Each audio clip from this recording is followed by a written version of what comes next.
মাসে লাখ টাকা ইনকাম আপনিও করতে পারবেন। দেয়ালে পিঠ থেকে গেছে, চোখে মুখে শুধু অন্ধকার দেখতেছেন, ঋণে জর্জরিত হয়ে গেছেন, আর কোনো রাস্তা খোলা নাই, তাহলে আজকের ভিডিওটা আপনার জন্য। আমি যখন প্রথম সৌদি আরবে আসছি, 10 রিয়ালের জন্য সারা দিন কাজ করাইছে, মাত্র 10 রিয়ালের জন্য। ভাই, সফলতার কোনো শর্টকাট রাস্তা নাই। আপনার অবস্থান আপনাকেই তৈরি করতে হবে। খুব বেশি দিন হয় না, আলহামদুলিল্লাহ 2 বছরের ব্যবধানে আমি আমার জায়গায় চলে আসছি। আমি আমার অবস্থান তৈরি করছি। কারোর সাথে প্রতারণা করে, কারোর সাথে বাটপারি করে, কারোর সাথে বিশার বিজনেস করে কখনো না ভাই। এই কাজগুলো আমি ঘৃণা করি। নিজের গাম জড়াইছি, কষ্ট করছি, পরিশ্রম করছি, রাত জাগছি, আল্লাহ আমাকে একটা ভালো অবস্থান দিছে, আলহামদুলিল্লাহ। এই যে স্যান্ডেল দেখতেছেন না, এই স্যান্ডেল 1 সপ্তাহ পর পর স্যান্ডেল চেঞ্জ করা লাগতো। কেন জানেন? তলা ক্ষয় হয়ে যাইতো। হাঁটতে হাঁটতে কোথায় রিয়াল আছে, কোথায় টাকা আছে, কিভাবে আরেকটু স্বাবলম্বী হওয়া যায়, কিভাবে আরেকটু ভালো অবস্থানে যাওয়া যায়, কিভাবে আরেকটু মানুষের সমালোচনার জবাব দেওয়া যায়, সেই চেষ্টা করছি। রাত জেগে পরিশ্রম করছি। আলহামদুলিল্লাহ, আল্লাহ আমার অবস্থানটা আমাকে তৈরি করে দিছে। আপনিও পারবেন। জীবন থেকে 3টা বদ অভ্যাস ছেড়ে দিবেন যদি কারো থাকে, না হলে আপনি ধ্বংস হবেন, এতে কোনো সন্দেহ নাই। 1 নাম্বার হচ্ছে যদি কোনো বাজে আড্ডা নেশা থাকে, সেটা মাদক হইতে পারে।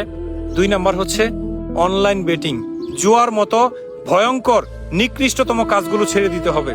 3 নাম্বার হচ্ছে যদি কারো মেয়েলি ব্যাপারে অতিরিক্ত আগ্রহ থাকে বা অতিরিক্ত কোনো বাজে অভ্যাস থাকে, এগুলো ছেড়ে দিবেন। আপনার জীবন 1 মাসে পরিবর্তন হবে ইনশাল্লাহ। 1 মাসে মন দিয়ে পরিশ্রম করেন, আপনি ভালো থাকবেন, ভালো অবস্থান তৈরি হবে। আরেকটা অভ্যাস মানুষকে ধ্বংস করে দেয়, অহেতুক ঋণ করা।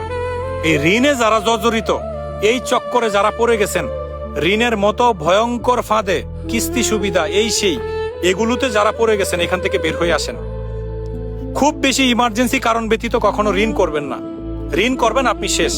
এই ঋণের চক্কর থেকে আপনি বের হইতে পারবেনই না। এটা বন্ধ করেন, ভালো থাকবেন।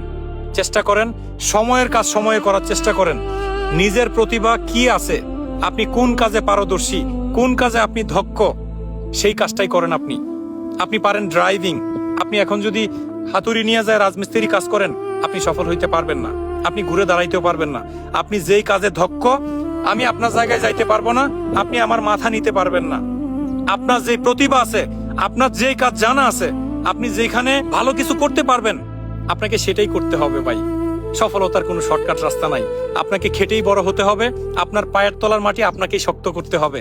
বাকি যারা দেখতেছেন না, এরা শুধু আপনার ভালো সময় আপনার কাছে আসবে, খারাপ সময়ে কখনো কাউকে পাশে পাবেন না, কখনো না। দেখবেন আপনি যখন ব্যর্থ হবেন কোনো কাজে, তখন এলাকাবাসী, আশেপাশের মানুষ বলবে, আগেই জানতাম এর দিয়ে কিচ্ছু হবে না। যখন আপনি সফল হবেন, তখন আপনাকে নিয়ে গর্ব করবে ভাই। এটাই সমাজ, এটাই সোসাইটি, এটাই পরিবার ভাই। আজকে আপনার টাকা নাই, 2 পয়সার দাম নাই। আজকে আপনার টাকা আছে, অবস্থান আছে, আপনার একটা ভালো ক্যাপাসিটি আছে, দেখবেন যে আপনার আশেপাশে মানুষের অভাব নাই ভাই। অবস্থান নিজেরটা নিজেকেই তৈরি করতে হয়। মনের ভিতর একটা জিদ তৈরি করেন, ওই মানুষটা যদি পারে আমিও পারবো। শুধুমাত্র সঠিক সময়ে সঠিক জায়গায় চেষ্টাটা করে যাইতে হবে আপনাকে। ধন্যবাদ সবাইকে। আসসালামু আলাইকুম।